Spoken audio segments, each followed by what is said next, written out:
They started out by picking up on most every plot that you had already seen in a horror movie or a science fiction movie. Kind of like Alien from Alien all those years ago, but they're cooler, they're better. You know, and at first, you first meet the alien, he's really cool, he like blinks, and you think, oh, maybe he's going to be nice. And then he goes wild and he rips this guy up and kills him. It was really cool.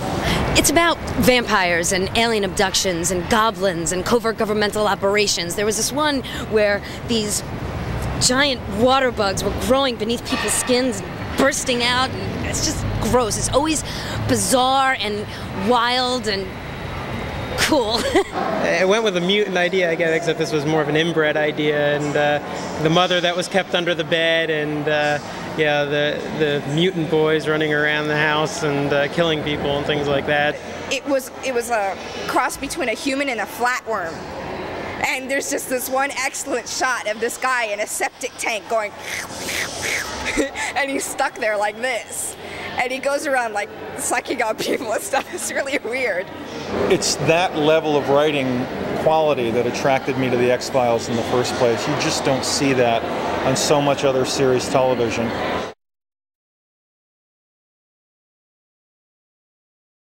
The show has a lot of sense of discovery. The show makes you think, the show makes you try to figure out clues and look for things where you wouldn't ordinarily look. I mean, intense things about life and what is life. Actually, like last night's show, I can't remember what the name was, but it had everything to do with, you know, what is the meaning of life. It's very intellectual. I mean, it's not just another one of those, stupid shows that totally, it really stimulates the mind is what it does.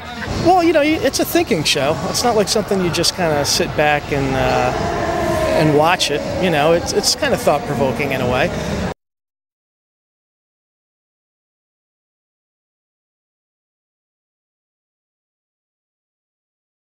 This is a very highly intellectual audience.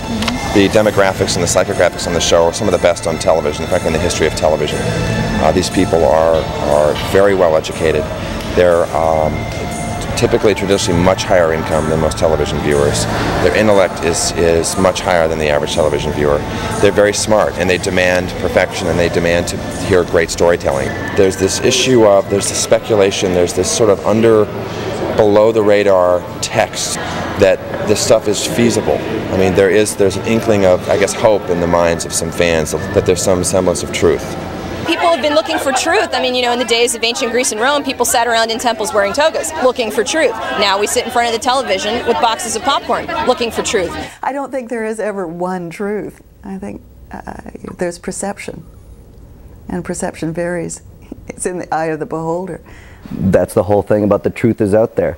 The truth is so subjective. One person's truth is another person's lie, and so it's all true, but just to certain people. What I like best about the X-Files is the myth aspect, which deals with the big governmental conspiracy that's going on. The X-Files just feeds society's own conspiracy theories. You know, we all think of the government as the big bad government, where 20 years ago nobody thought that way. Or I suppose there were a few. Because everyone knows the government definitely hides a little bit here, a little bit there, and in some cases it's just, of course, they don't want to scare the public and cause a panic. Like with all the, like the one episode with the asthma spray, it was like, what, the government doing some kind of experiment with the asthma? And you look at it today, everybody all of a sudden has asthma. And I said the government, I told my friend the government's behind that. They're doing some kind of test. Possibility. Well, you see, the beauty of any conspiracy theory is the fact that you can't prove it or disprove it is part of the conspiracy. You see, that's how well the conspiracy is. So I can say anything. You know, I can say, that computer game is affecting my mind because the makers of Atari want to alter all the youth of the nation. You know, go, no, it's not. Okay, prove that it's not affecting my mind, huh? Why am I having these thoughts of spaceships? Because of the video game. Well, no, because you're nuts. Well, okay, then you come to the very apex of every conspiracy theory.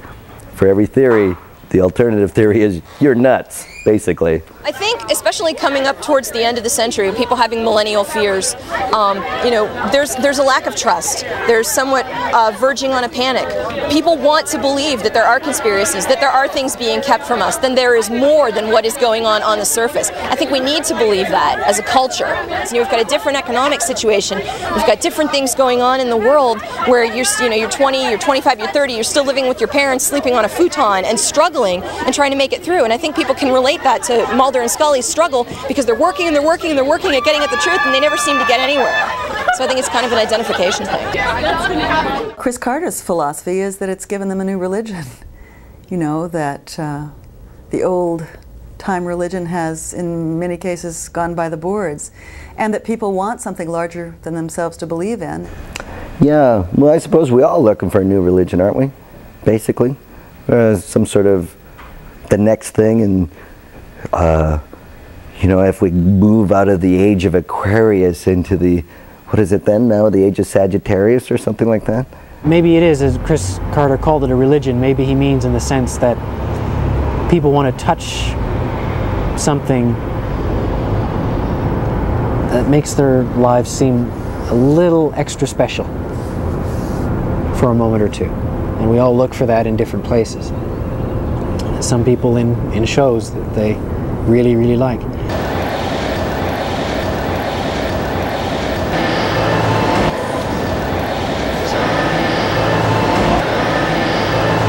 You can't get X-Files merchandise in a lot of places. It's not available. They've gone very underground with distribution of even just shirts and hats, simple stuff. But you won't find this at critical mass retail stores. You won't find it at Walmart and Kmart. They just won't release to those places. There's a lot of underground comic book stores, some sci-fi stores. It's very specialty done.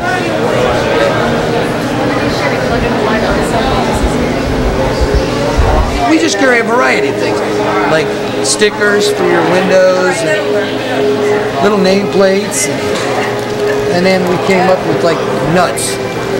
Just says X-File nut. It's just a walnut on a piece of wood. Alien heads are a new addition of this show, but they seem to be popular. That's not one jar. That's actually 2 jars. If you want, I'll show you what it looks like without it. I'll show you what I'm talking about. The light just a little higher tilted. Yeah. Oh, yeah. You see that? This is this.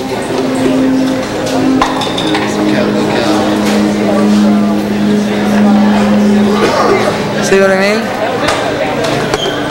But you can't tell that when you look at that. So see, it's actually a 2-jar thing. I think the vendors could have been a little bit more supportive to the fans, you know. They were like cold and distant. Somebody talk, just talk. Just talk. Go away. I'll take the Mulder and Scully S. Last large or extra large? Large, please. It's 20? I'm not done.